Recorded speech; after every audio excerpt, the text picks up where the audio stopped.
Nagpapakyut kumupad na ang awati tuloy ako kasi maligop ka.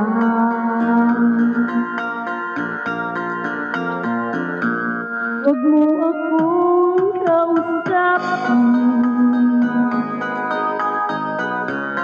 di kita papansinin. Ayoko nang makita ka,